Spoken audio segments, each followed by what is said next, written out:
I think we are all fully aware of the concerns regarding the national deficit and how we should implement healthcare reform legislation to reduce healthcare spending through a number of avenues, such as care coordination.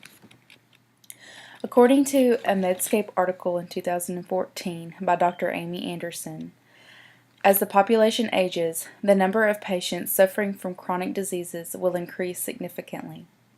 By 2025, nearly half of all Americans will suffer from a chronic disease.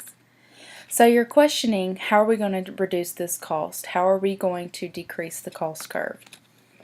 At this bipartisan meeting, there is mention that 5% of Medicare recipients with chronic illnesses use 50% of Medicare funding, and a third of this Medicare spending is actually wasteful. Healthcare spending and costs are skyrocketing and is out of control. Now, I am fully aware that the issue of the healthcare deficit will require reform from many different areas, but as a primary care nurse practitioner student, I want to voice my opinion of utilizing advanced practice registered nurses and government influence on legislation that hinders us from performing to the full extent of our education and training. We are trained professionals and provide service in a multitude of areas. We offer a strategy to expand access to care so the American people, especially these Medicare recipients with chronic illnesses that you discuss, do not suffer while subsequently producing cost-effective, budget-friendly healthcare management. Comparable savings are associated with the nurse practitioner compensation. According to a 2010 article by the American Association of Nurse Practitioners, the median total compensation for NPs were one half of family physicians. A study of 26 primary care practices with approximately 2 million visits determined that the practitioner labor cost and total labor cost were lower in practices that fully utilized nurse practitioners. An article by Perryman in 2012 also projected a $16 billion savings with the implementation of nurse practitioners.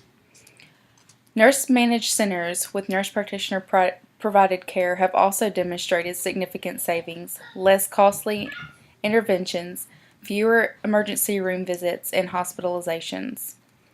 In 2009, United Health even recommended that nurse practitioners managing nursing home patients can result in $166 billion in healthcare savings. And this only touches the surface. I'm not trying to take away from the importance of primary care physicians. By all means, nurse practitioners are not substitutes. But we have the capability, the skills, the education, and the knowledge to impact the healthcare arena and address this cost issue. And we are here striving to make a difference. This class has enlightened me to many political forces that can and will affect my future as a practicing nurse practitioner. The first major topic I found useful is how important it is for nurses in every discipline to take a stand in collaboration to impact public policy. There are so many organizations we as nurses can participate in to raise our voice and address our concerns.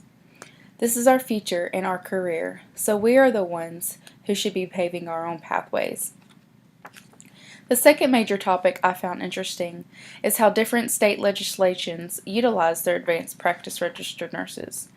Different states utilize them to their fullest potential while others greatly hinder them. It is so important to become active in the political arena and to stay current on all regulations and bills that will affect your practice. The third topic I will find useful in my practice is what I learned about APRN reimbursement processes, billing and coding requirements, and billing limitations. I can't believe this summer is over, and I'm looking forward to clinicals this fall, and I hope that everybody enjoyed this class as much as I did, and I wish you all the best.